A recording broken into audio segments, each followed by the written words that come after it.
Hello and welcome to Church at Home with Rachael. My name is Rachael Parker. My pronouns are she and her.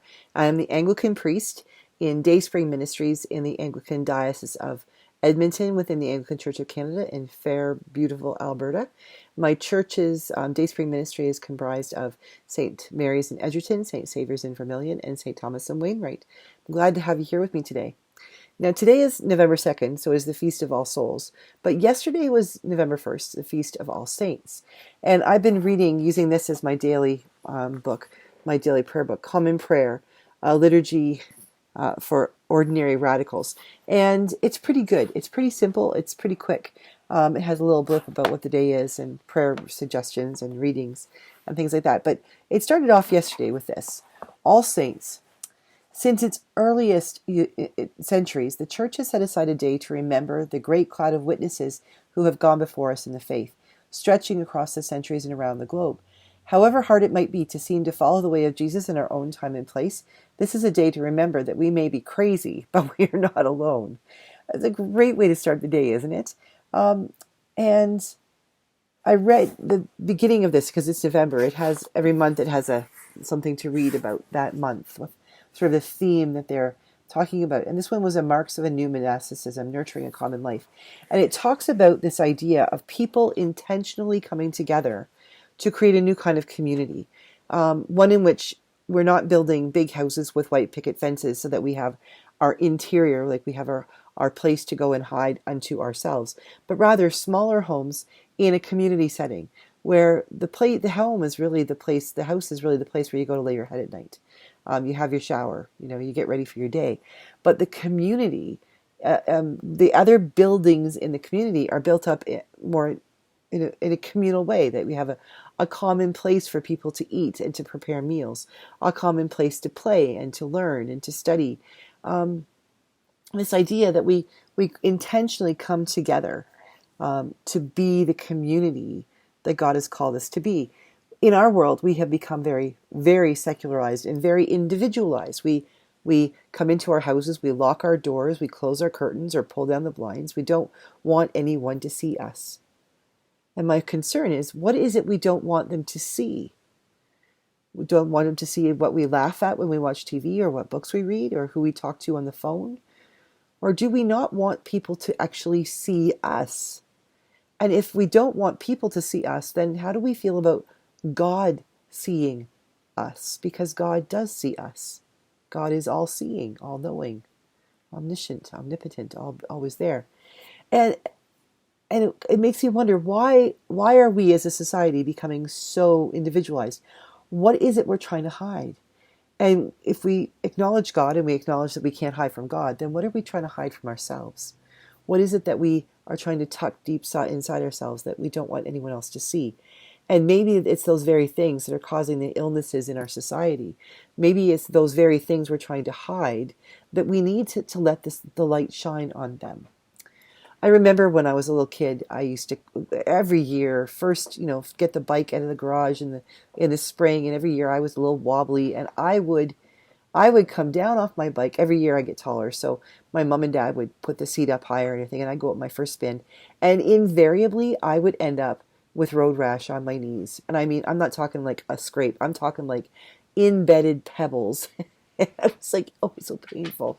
And then what was even more painful was going into the house, into upstairs to the bathroom. Mom would sit me on the vanity, and she'd get my knee out there, and she'd take the tweezers and she'd pull out the stones and she'd put the iodine on. It hurt so bad. And then she'd take a clean steri cloth and she'd put that over a bit of ointment on it and put it on, and she'd bandage it up, and I'd feel so good, and I'd hobble around with my war wound.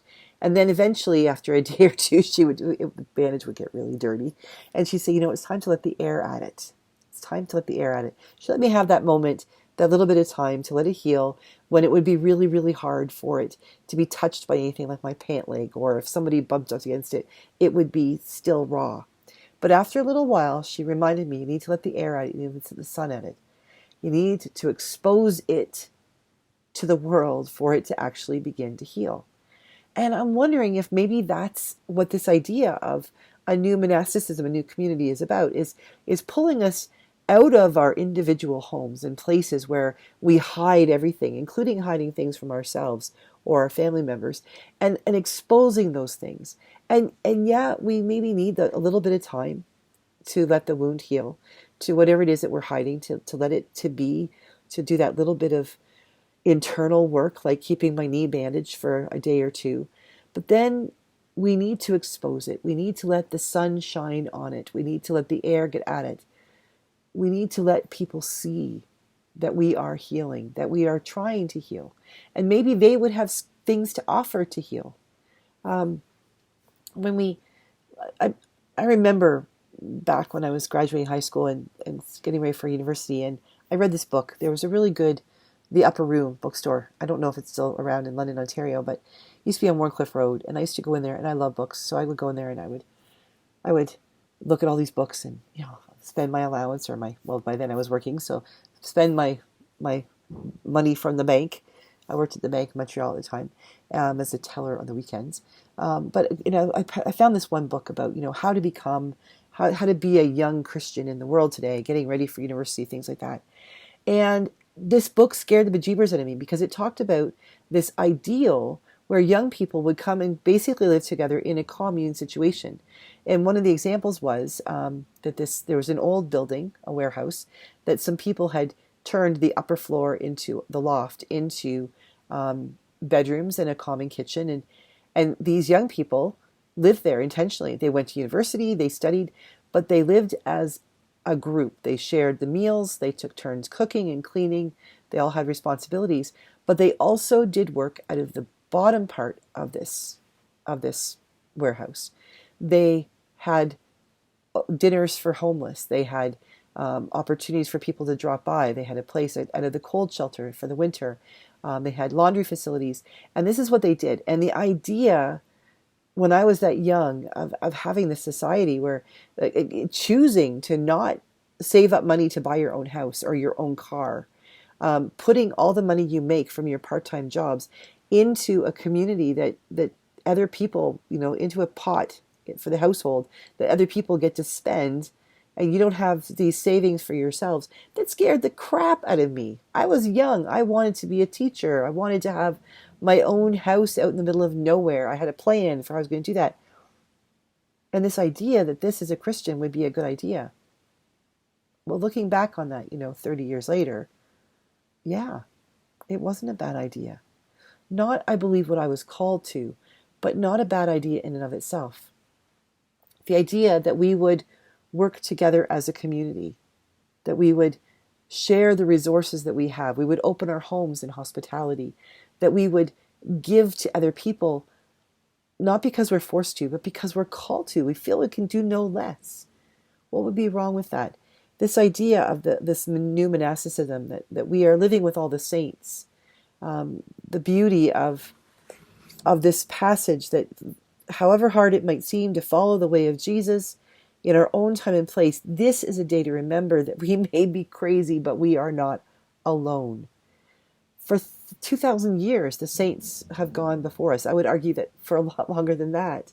The saints have gone before us, those people who have lived and tried to be faithful to God, who have shared their lives and their experiences and their gifts and even the things that weren't gifts, the things that were most difficult for them. They shared them in communities, and they allowed others to then receive from them, but they could receive from those people as well. It's not like when in a community like this, where we would have a new way of looking at the world, where the people, we have the tiny homes where we lay our weary heads at night, on the circle, on the periphery of the circle, and then the living happens in the middle together as a community. That may be a pipe dream, but maybe it could be something we think of metaphorically. That I have my own house. We just bought a house in June. I'm excited.